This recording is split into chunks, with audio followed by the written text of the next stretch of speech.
صوفی کون ہوتا ہے؟ اعوذ باللہ من الشیطان الرجیم، بسم اللہ الرحمن الرحیم۔ سب سے پہلے تو اس پلیٹ فارم کا شکریہ،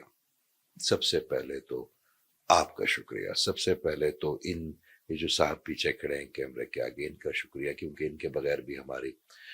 کیونکہ یہ ہم باتوں میں سے بات جو نکلے گی تو یہ کسی ایسے بچے کے لیے ہے یا ایسی کسی میری بہن کے لیے ہے جس کو اس پروگرام کی ضرورت تھی، جس کے لیے میرے اللہ تعالیٰ نے یہ تمام ماحول بنایا، یہ میرے اللہ نے۔ پھر آپ نے ایک بات تو اور کی صوفی کے سوال سے پہلے، اسامہ بھائی، دنیا میں ہمارے جو اعمال ہیں یا جو ہمارا کریکٹر ہے یا جو ہمارے شیڈی ایریا ہے یا جو ہمارے شارٹ کمنگز ہے، کوئی ہم سے محبت نہیں کر سکتا، نہ آپ کا بھائی، نہ آپ کی بہن، نہ آپ کی بیوی، نہ آپ کے بچے، نہ آپ کے دوست۔ میرے اللہ تعالیٰ کو پتا ہے کہ ہمیں محبت چاہیے، تو یہ جتنے لوگ بھی کرتے ہیں نا، انڈائریکٹلی یہ اللہ آپ سے کر رہا ہوتا ہے۔ واہ، کوئی بھی بڑا یا چھوٹا، سٹار یا سی او،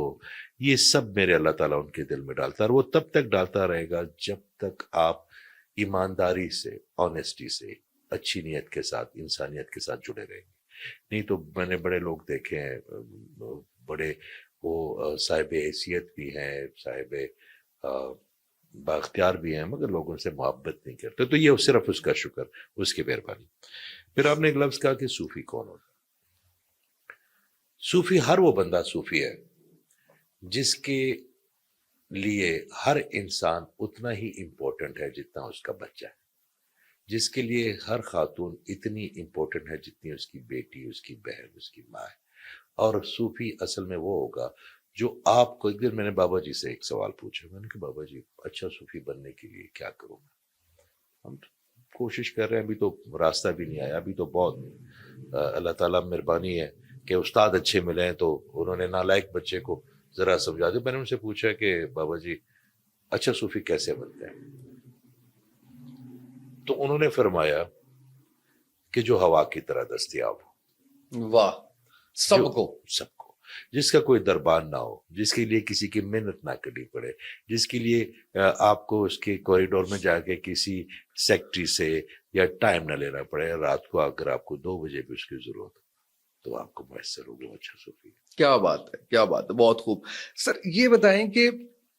یہ جو دنیا ہے اس میں گناہ، ثواب، اچھائی، برائی، سب کچھ اس میں چل رہا ہے، اور اس میں ایک طبقہ یہ ہے جو یہ کہتا ہے کہ اللہ نے سب کو معاف کر دینا، اور وہ بلا تفریق کہہ دیتے ہیں، وہ کہتے ہیں کوئی مسلمان نہیں ہے اس کو بھی کر دینا ہے، کیونکہ رب جو ہے، اچھا اب مجھے کسی نے بتایا، میں عبدالقیوم ظہیر صاحب کے ساتھ پوڈ کاسٹ کر رہا تھا، وہ کہتے ہیں یہ بات غلط ہے کہ اللہ 70 ماؤں سے زیادہ پیار کرتا ہے، اللہ اس سے کئی گنا زیادہ پیار کرتا ہے اپنے بندے سے، تو ماں تو نہیں دیکھ سکتی اس میں آگ میں، تو رب تو معاف کر دے گا۔ اچھا اس بنیاد پہ پھر گناہ بھی بڑھ جاتے ہیں شاید، تو کیسا تعلق ہونا چاہیے؟ جیسے تعلق کہا جاتا ہے کہ ایک امید اور خوف کے درمیان ہونا چاہیے اللہ کے ساتھ، تو یہ والا جو کنسیپٹ آج کل زبان زد عام ہے ہماری سوسائٹی میں، اس کے اوپر آپ کیا کہیں گے؟ سب سے پہلے تو میں ایک بات کی تھوڑی سی تصحیح کر دوں کہ جس سے خوف ہونا اسے محبت نہیں ہو سکتی۔ خوف واحد ایسا ایموشن ہے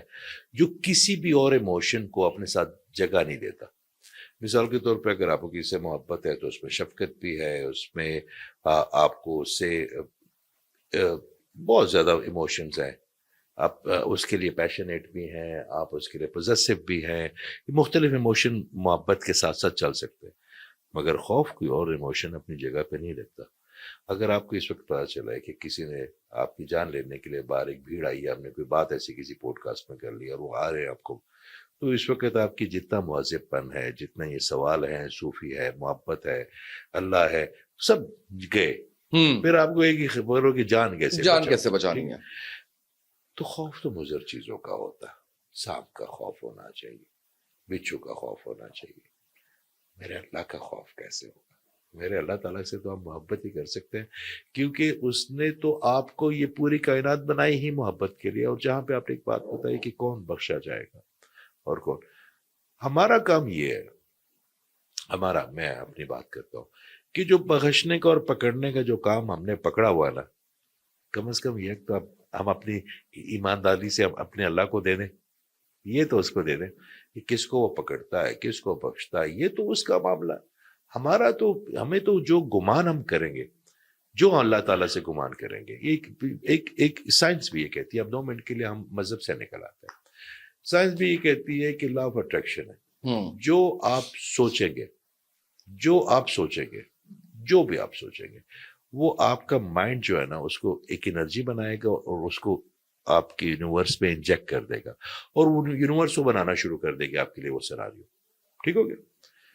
تو میں تو ایک گمان یہ رکھوں گا کہ میری ماں تو 70 ماؤں سے، کیا 70,000 ماؤں سے بھی زیادہ پیار کرتا ہے،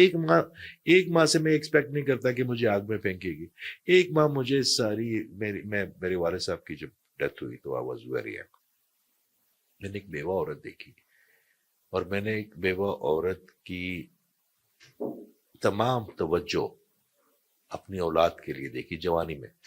تو وہ میں اس ماں میں جس میں کینہ بھی تھا، جس میں غصہ بھی تھا، جس میں شاید لالچ بھی ہو، جس پہ بیماری بھی ہو، جس کو موت کا بھی ڈر ہو، وہ آپ کو نہ کوئی برا تھا، میرا اللہ تعالیٰ تو تمام چیزوں سے پاک ہے، مگر ہم نے جو اس کے ساتھ دیکھے، میرے اللہ تعالیٰ کے 99 نام ہے، اور 99 نام 99 ایٹریبیوٹس ہے، یعنی 99 پروفائل ہے، خصوصیات ہیں. جس طرح اسامہ صاحب ہے نا، میں بھائی کہتا ہوں، کوئی آپ کو ماموں کہے گا تو آپ کا ماموں کا پروفائل آ جائے گا، کوئی آپ کو ابو کہے گا تو آپ کے ابو کا پروفائل آ جائے گا، میرے اللہ تعالیٰ کے 99 پروفائل ہے، اور جو 99 پروفائل میں سے آپ جس نام سے اسے پکاریں گے وہ آپ کے لیے وہ تو تیار ہے، میرا اللہ تعالیٰ تو تیار ہے، وہ رحیم بھی ہے، کریم بھی ہے، غفور بھی ہے، خبیر بھی ہے، بصیر بھی ہے. تو بات یہ کہ میرا اپنا گمان، اور آپ یہ بتاؤں کہ اگر آپ کو اللہ تعالیٰ کے ہونے کا احساس ہی ہو جائے نا اپنے ارد گرد، تو گناہ تو پھر آپ کی زندگی میں آپ کو حیا آئے گی اس سے. یار آپ مجھے ایک بات بتائیں، واہ واہ واہ. آپ میرے دوست ہیں اور آپ میرے ابھی دوست بنے اور ہم کی سفر پہ چلے گئے، میں آپ کی معاونت بھی کرتا ہوں، خلوص بھی کرتا ہوں، آپ کا کیئر بھی کرتا ہوں، آپ کو کھانا بھی کھلاتا ہوں، آپ کے کپڑے بھی دھوتا ہوں، آپ کی ایز کرتا ہوں، کیا مجھے کہیں نہ کہیں میرے ساتھ غلطی کرنے کا خیال بھی آئے گا؟ آپ کو کتنا گلٹ کریٹ ہوگا مجھ سے اتنا؟ تو میرے اللہ تعالیٰ کی نے جو ہمیں جو فیسلٹی دی ہے، اگر اس کے بارے میں ہم سوچے تو پھر گناہ کرنے کے جس کو اس کی ناراضگی کا ڈر ہو، ناراضگی کا ڈر، اللہ کا نہیں، اس کی ناراضگی کا، ناراضگی کا، تو پھر ہم گناہ کیوں کریں گے؟ پھر تو ہم اس کے اور قریب جائیں گے، ہم تو اس کے جو گریٹیٹیوڈ ہے اس پہ وہ کریں گے جو شاید ہم حالات میں کر نہیں سکیں. عبادات کیا ہوتے ہیں؟ میرا اکثر ایک دوست کہتا ہے کہ کتنی دفعہ پڑھوں میں فلاں آیت، میں کہتا ہوں میں رک جاؤں، میں کہ جب آپ 1.25 دفعہ پڑھتے ہو کہ لا الہ الا انت سبحانک انی کنت من الظالمین، تو اس کا مطلب یہ ہے، اچھا آپ جب تک فلیور نہیں لے لیتے نا اس چیزوں کا تو یہ آپ کے لیے فرانچ ہے. میں اکثر اپنے بیٹوں کو بھی کہتا ہوں کہ یار یہ قرآن تم نے پڑھ لیا، میرے بیٹے نے حفظ کیا، تو میں نے کہا تم نے حفظ کر لیا، مبارک ہو، مجھے بڑا اچھا لگا، مگر اب اس کا ترجمہ بھی کرنا شروع کر دو. کہتے کیوں؟ میں نے کہا تمہیں فلیور ہی نہیں آئے گا، 10 نہیں کیا تمہیں ملے، یا جو ایک بات پر لکھی ہوئی 10 نہیں کیا، تاکہ آپ ترجمے سے دور رہے. جب تک آپ اس بات کا فلیور نہیں لیں گے نا، آپ اس فیلنگز میں نہیں آئیں گے. لا الہ الا انت سبحانک کا کیا ہے؟ لا الہ الا انت سبحانک، یا اللہ کہ تو غلطیوں سے پاک ہے، میں تو انسان ہوں، غلطیاں تو کروں گا،